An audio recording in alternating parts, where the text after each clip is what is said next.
Hello house lovers, and yes, it is 2021, and hasn't it got off to a good start? And to paraphrase that immortal 90s actor Dream, things can only get better. And I'm hoping for us that means planning approval. We have been assured by our planning officer that it will be the first cab off her rank in 2021. Yes, house lovers, our very own ossuary, if that's how you pronounce it anyway. It is definitely a possum graveyard here in our soon-to-be ensuite. But before Christmas, I was very lucky to be able to go and visit Eryca and Eddy's wonderful house here in Melbourne. You might remember Eryca from the video up here where we talked about how to blend styles when you're a certain age and you're moving together as a new couple. Well, Eryca and Eddy have done just that in their house, and I thought it'd be great to go and have a look and see some of the tricks Eryca employed to make that house feel a bit more like hers while still reflecting the fact that in fact it was Eddy's, without really doing much infrastructure work. So with some subtle tweaks, paint colours, countertop replacements, furniture arrangements, she has created a whole new environment in that house. And I thought, house lovers, you might want to see, and perhaps we can both learn some cunning tricks on how to make your home more fabulous. So come with me into Eryca and Eddy's fantastic house, which had just been shot for the third time for a new book that I think is coming out next year. Hello house lovers, here we are at the fabulous house of Eryca and Eddy. Let us go inside. Knock knock, Eryca. Hello. Matthew. Hello. Welcome. Thank you for letting us in, my love. Now, Welcome. a million questions. Firstly, how long have you been here? Well, I've been here for 6 years. Eddie grew up here.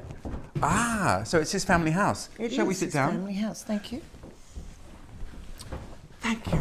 I feel like Parkinson. The $1 million question is, when you come to share a house with someone and you come into their space, how do you go about imprinting your own personality on a house that's already existed? So you said this was Eddy's family house. When I moved in, it had had a renovation, but a not particularly successful one. It had unfortunately gone very wrong.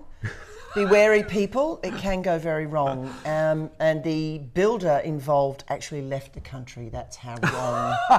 Oh my God. You know went. that we haven't appointed our builder yet. You're filling me with terror and anxiety. It still gives me anxiety, and it wasn't even... Anyway, so I moved in just after that, and it was it was not a home. It was not a home because no one was living here, and it wasn't a home because Eddy was in trauma for this terrible renovation. When I moved in, it was all white, which sounds okay, but doesn't work in this space. There was no full stops. It just flowed out the door. There were no curtains. The front room, it had these chairs in there that are beautiful chairs and a beautiful drinks cabinet in there, and you were never going to go in there and use it. And also, you move into someone's space, it's his family home. You can't just come in and... No, you've got to be reverential and considerate. Well, not just that, but I also needed to get to know him better, to know what the boundaries were. I needed to understand what his tastes were. But what I soon realised was, which was great, and it works for both of us, is that he loves pieces of furniture. He had no idea about colour. He had never thought of curtains. He basically didn't mind what I did, so long as we agreed on the furniture. And for the most part, 95% of the time, we would agree on the furniture. And talking of which, this is a fabulous velvet sofa. And this is a piece we don't agree on.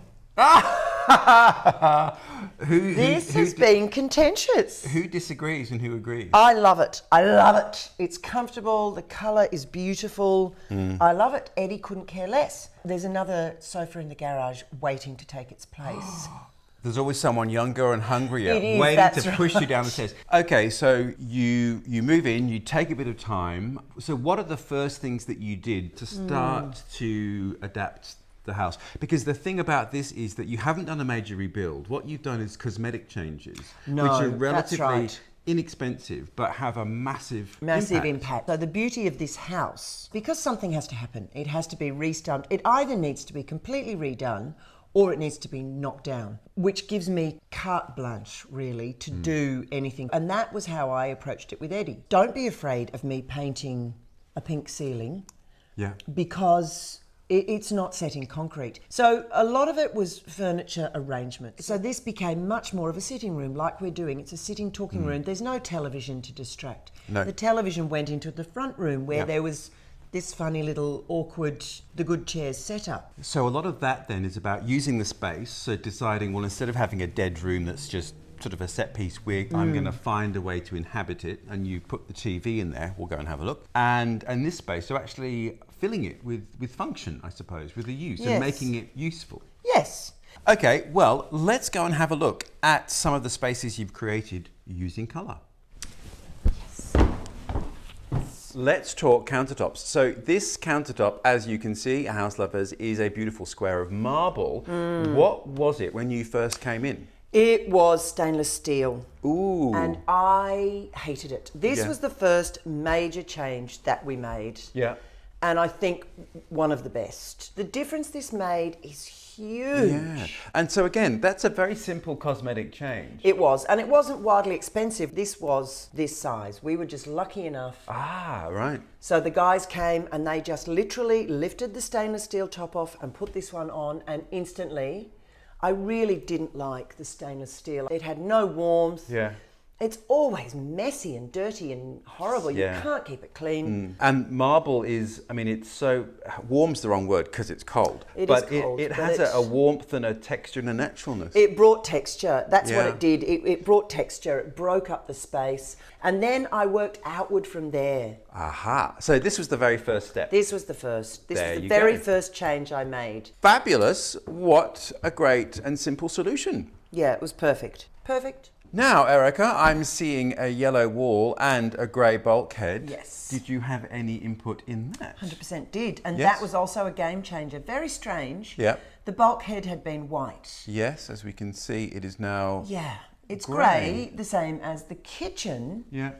And what that did was it had this white bulkhead, and Eddie's theory was that the white was good because it made it lighter. It was supposed to Disappear into the ceiling. But it didn't do that. You had this strange floating thing, and it actually needed the grey to give it weight. Yeah. So the ceiling is, what are we calling that? Teal? Teal. Teal, I think we could call that. Well, what we call that is Hysterica, because I mixed it myself. Oh, did you? Yes. Did you just say that you mix your own paints? I do. I often can't quite find the colour that I want. Yeah. So Eddie had painted this wall. This was the only thing that wasn't white, I think, and Yeah. he had painted it a very cold lemon yellow. Yeah. And I see that in this, it's actually not reading as the warm. This is a turmeric yellow. But I mixed this up myself. So I go into a paint shop. I just get them to add things until... You're happy? Yeah. The thing to learn from that, Yeah. everyone, as I learnt in a very difficult way, Yes. is to keep notes and not run out halfway through and then go, and what did I add to that? And I have learned that. The moral of the lesson. story is, while mixing paint, House Lovers, keep a note of the composition. Of what you're adding in, yeah, absolutely. There we go. This is a beautiful colour, and I think people would be perhaps hesitant or frightened of yellow. But it's this gives really- me enormous amount of joy, and it's a difficult colour. It's not an easy colour to work with. No. It's a great foil for your furniture, though. The timber looks beautiful on Yeah. it. The ephemera Yeah. works really well. Beautiful. Yeah, I love this wall, and when the light comes in, it's just sensational. Clever you. It's just luck. A lot of it's luck.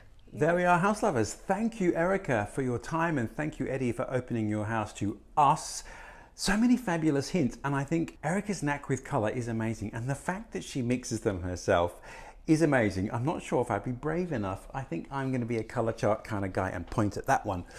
Call me fearful and timid.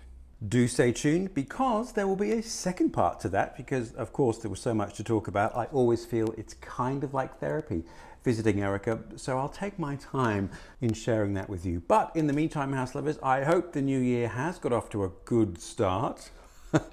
As I said, things can only get better. I look forward to seeing you next week. Thank you for watching and subscribing and liking if you so desire, and I will see you next week with the next part of Eryca's epic installment. Until then, cheerio.